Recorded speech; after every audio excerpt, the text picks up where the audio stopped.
इससे पता चलता था कि उस जगह का मालिक कितना ज्यादा ताकतवर हो सकता है। आखिरकार इन सब का मालिक था कौन? छोड़ो इस बात को। वैसे भी शिरीन का उससे कोई लेना देना नहीं था। उसके लिए ये पता लगाना जरूरी नहीं था कि नीलामी घर और आकाश महल का मालिक कौन था। इसके पीछे जो मर्जी हो, शिरीन को अभी आगे का सोचना था। शिरीन ने वास्तव में उस स्नान का काफी आनंद लिया था। उसकी सारी थकान अब दूर हो चुकी थी। उसने एक नई पोशाक भी पहन ली और वो एक चोटी बांधने की कोशिश करने लगी। गीता देवी ने जल्दी से उसे रोका और कहा, मोहतरमा, ये बाल बांधने का ढंग आपके ऊपर बहुत अच्छा नहीं लग रहा है। यहाँ आइए, मैं आपकी मदद करती हूँ। शिरीन काफी खुश थी और इस कारण वो इस बात के लिए सहमत हो गई थी। गीता देवी अपने कामों में कुशल थी। उन्होंने सिर्फ 15 मिनट से भी कम समय में अपने हाथों से शिरीन के बालों को बनाने में उसकी मदद की। उन्होंने शिरीन को एक दर्पण दिया और कहा, देखो, ये तुम्हें कैसा लग रहा है? दर्पण में शिरीन ने अपने सर पर एक फूल की माला पहनी हुई थी। उसकी जुल्फों को बड़े करीने से सजाया गया था, जिसके बीच में उसकी एक जोड़ी आंखें झपक रही थी। वो बहुत अच्छी लग रही थी, भले ही उसकी त्वचा थोड़ी काली हो गई थी। शिरीन इस सब से बहुत खुश थी। महिलाओं के लिए आपस में दोस्ती बनाना काफी आसान था। 2 घंटे बाद दोनों की दोस्ती काफी गहरी हो गई थी। शिरीन ने गीता देवी की बीमारी का न केवल इलाज किया, बल्कि उन्हें कुछ त्वचा रक्षक नुस्खे और तरीके भी बताए। गीता देवी ने भी शिरीन को एक घोड़ा गाड़ी भेंट की। जब उन्हें पता लगा कि शिरीन अपनी यात्रा जारी रखने के लिए निकलने वाली है, गीता देवी ने अपने आंगन में लौटने से पहले शिरीन को अच्छे से विदा किया। जैसे ही वो अपने घर में वापस दाखिल हुई, तो कोई पहले से ही उनके अंदर आने का इंतजार कर रहा था। ये एक अंडे से सफेद रंग और पीले रंग की पोशाक पहने एक पतले से शरीर के आकार वाली महिला थी। उनका सुंदर चेहरा मलमल से ढका हुआ था और केवल उनकी आंखें उजागर हो रही थी, जो ज्वलन पक्षी की पूंछ की तरह दिखती थी। उनकी एक आंख की झपक भी किसी की भी आत्मा को मोहित करने के लिए काफी थी। वो बेहद खूबसूरत थी। वो इस हद तक खूबसूरत थी कि कोई भी उनकी उम्र का अंदाजा नहीं लगा सकता था। वो मेज के सामने आराम से बैठी हुई थी। उनके हाथ में चाय की प्याली थी, जिसमें वो चाय की चुस्कियां ले रही थी। उनकी हथेली पर चाय की प्याली घूम रही थी। लगता है वो गीता देवी की प्रतीक्षा करके ऊब गई थी। करुणा देवी, आप यहाँ? गीता देवी जल्दी से उन्हें नमस्ते करने के लिए नीचे झुक गई। वो आकाश महल की देखरेख करने वाली करुणा देवी का व्यावसायिक चेहरा था। वो हमेशा आकाश महल में नहीं आती थी, क्योंकि उनकी सहायता करने के लिए और भी कुछ लोग वहां रहते थे। वो साल में एक बार सारी वेश्याओं से बात करने के लिए यहाँ आती थी। किसी ने भी करुणा देवी के इतना खूबसूरत इंसान होने की कल्पना नहीं की होगी। इसके अलावा वो एक प्रतिभाशाली व्यक्ति भी थी और अधिकांश वेश्याओं ने उनसे अपने कौशल सीखे थे। करुणा देवी काफी विचित्र थी। जब वो केवल 8 साल की थी, तब वो छोटी और काफी ज्यादा सुंदर थी। हालांकि इस बात को 10 साल बीत चुके थे, फिर भी वो वैसी की वैसी ही दिख रही थी। ऐसा लग रहा था कि समय उनके लिए जमने लगता था और वो कभी भी बड़ी नहीं हो पाती थी। गीता देवी बहुत अभिमानी थी, लेकिन वो करुणा देवी का बहुत सम्मान करती थी। आकाशी महल में सभी ने करुणा देवी को पूरा सम्मान दिया था। वो सारी उनका काफी सम्मान करती थी और उनसे डरती भी थी। करुणा देवी लगभग पिछले 1 साल से आकाश महल में नहीं आई थी। गीता देवी को काफी आश्चर्य हुआ जब वो अचानक उसके घर में दिखाई दी। गीता देवी, क्या आपके कमरे में एक छोटी बच्ची आई थी? क्या उसका चेहरा थोड़ा काला और उसका चिकित्सकीय ज्ञान बहुत अच्छा था? करुणा देवी ने सीधा सवाल किया। गीता देवी वास्तव में सब सुनकर काफी आश्चर्यचकित हो चुकी थी, लेकिन उन्होंने उससे पूछे गए सवालों का बिल्कुल सच सच उत्तर दिया। हाँ करुणा देवी जी, बिल्कुल। क्या उसके साथ कुछ गड़बड़ है क्या? करुणा देवी ने अपनी आंखें मूंद ली और सर हिलाते हुए कहा, हमारे मालिक शायद उसकी तलाश कर रहे हैं। उसका नाम शिरीन है और वो वजीर शाम सिंह की पहली बीवी की छोटी बेटी है। गीता देवी बिल्कुल चुप रही। उन्होंने निश्चित रूप से शिरीन के बारे में काफी कुछ सुन रखा था। शिरीन पिछले कुछ दिनों से काफी बड़ी बड़ी समस्याओं का केंद्र बन रखी थी। उसकी खबर चारों ओर फैल चुकी थी। कुछ अन्य राज्यों और अन्य शहरों तक भी उसकी खबर फैल चुकी थी। ये मुझे लग रहा है कि वही लड़की है जो खुले स्वप्न मैदान के रास्ते से ही गायब हो गई थी। यहाँ तक कि एक अफवाह ये भी आई है कि उसे मौर्य कबीले के बड़े संत जी द्वारा पकड़ा भी जा चुका था। वो संभवतः यहाँ अकेले कैसे आ सकती है? गीता देवी ने मन ही मन सोचा। करुणा देवी अपना सर हिलाकर उठ खड़ी हुई। उन्होंने गीता देवी के सवाल का जवाब बिल्कुल नहीं दिया, बल्कि इसके बजाय उन्होंने गीता देवी से एक और सवाल पूछा। आपने उसे दिव्य घोड़ा गाड़ी दी है क्या? हाँ, वो काफी ज्यादा जल्दी में थी और उसने मुझसे कहा कि उसे एक तेज वाहन की जरूरत है, इसीलिए मैंने। गीता देवी ने दोषी सा महसूस करते हुए अपना सर नीचे झुका लिया और आगे कुछ नहीं कहा, लेकिन करुणा देवी उनका घर छोड़ने के लिए बाहर की ओर मुड़ गई।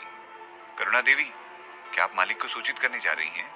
गीता देवी ने तेजी से कुछ कदम आगे बढ़ाए और पूछा। करुणा देवी ने शांति से कहा, वो उसकी तलाश कर रहे थे, इसीलिए हमें इस चीज के अनुसार उन्हें खबर करनी होगी। क्या वो उसके साथ कुछ गलत करेंगे क्या? करुणा देवी ने चिल्लाकर कहा। गीता, तुम्हें उसकी बहुत ज्यादा चिंता नहीं हो रही है? हमें उसके बारे में ज्यादा परवाह नहीं करनी चाहिए। वो फिर से आंगन से बाहर चली गई। दिव्य घोड़ा गाड़ी वास्तव में एक बहुत ही सुंदर और सुरुचिपूर्ण गाड़ी थी।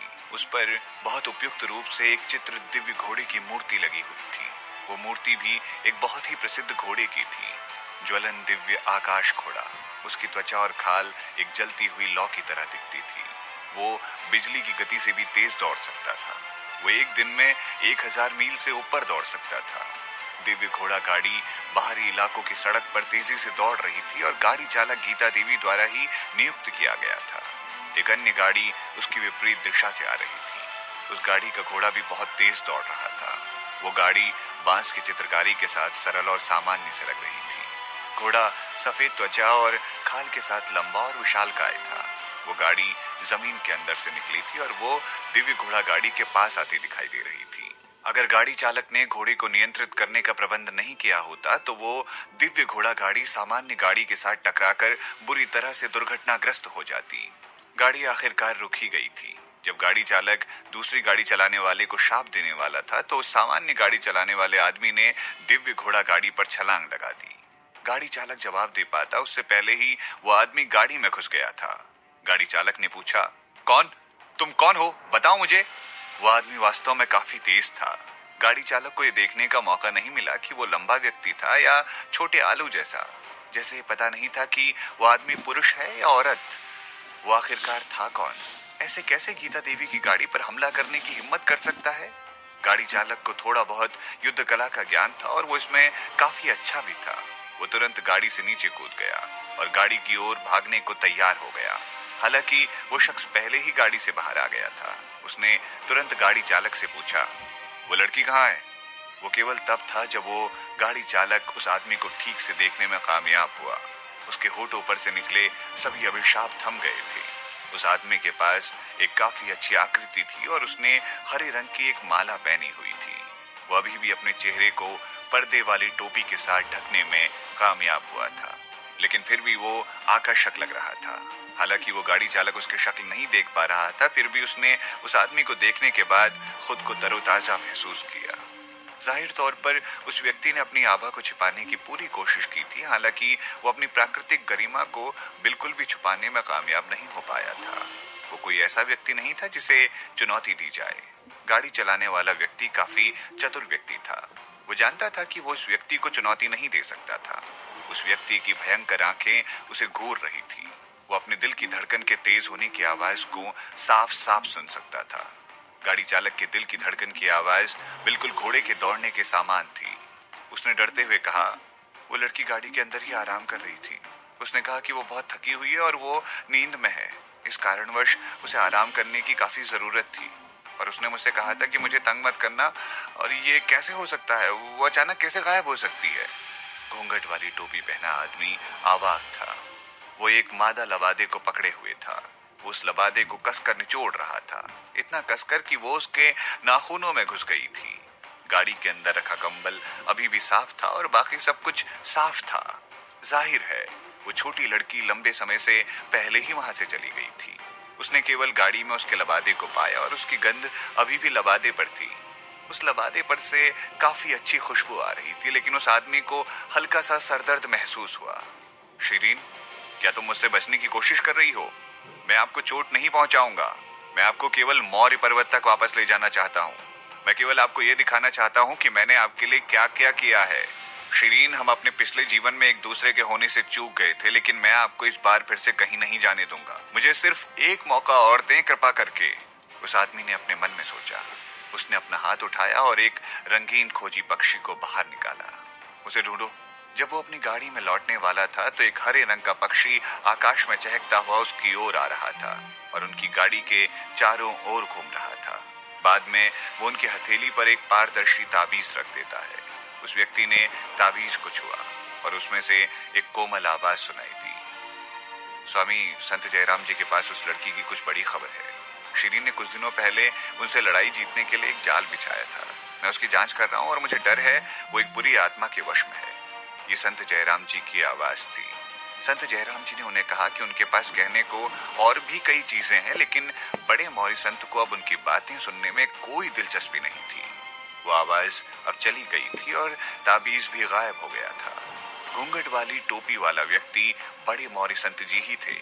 उन्होंने एक और ताबीज निकाला और कहा, आपको उसके मामलों के बारे में अब और कुछ करने की जरूरत नहीं है और मैंने आपको चेतावनी दी थी, कभी भी उसे फिर से तंग करने की कोशिश ना करें। पहाड़ों पर वापस जाएं और अपने आप को प्रतिबिंबित कर दें। ये एक आवाज ताबीज था। वो बोले हुए संदेश भेजने में सहायता करता था। उन्होंने ताबीज को हरे पक्षी को दिया और उसके बाद वो वहां से उड़ गया। वो गाड़ी तक गए और सफेद घोड़े ने दौड़ना शुरू किया। वो तेजी से सरपट वहां से भाग गया और कुछ ही सेकंड में वहां से गायब हो गया। दिव्य घोड़ा गाड़ी पर बैठा गाड़ी चालक शब्द बोलने के लिए शब्द खोज रहा था। वो गाड़ी की ओर ऐसे लौटा जैसे कि वो अभी एक सपने में हो। उसने खुद से बात की, हे भगवान, मैं अभी अभी बड़े मौर्य संत जी से मिला हूँ और उन्होंने मुझसे बात की। वो जल्दी से फिर से जांच करने के लिए गाड़ी की ओर भाग गया। दुर्भाग्य से वो हर नुक्कड़ और खोज के बावजूद भी कुछ पा नहीं सका। छोटी बच्ची की खुशबू के अलावा वहां कुछ नहीं बचा था। हालांकि उसने शायद किसी का ध्यान आकर्षित करने के उद्देश्य से यहाँ लबादा छोड़ा हो। वैसे सवाल यह है कि उसने गाड़ी कैसे छोड़ी। इससे गाड़ी चालक भ्रमित हो गया था। गाड़ी में जाने के बाद वो गाड़ी को तेजी से दौड़ा रहा था और वहां एक ही दरवाजा था। खुद को दिखाए बिना वो वहां से कैसे जा सकती है। ये ऐसा था जैसे वो बस हवा में गायब हो गई हो।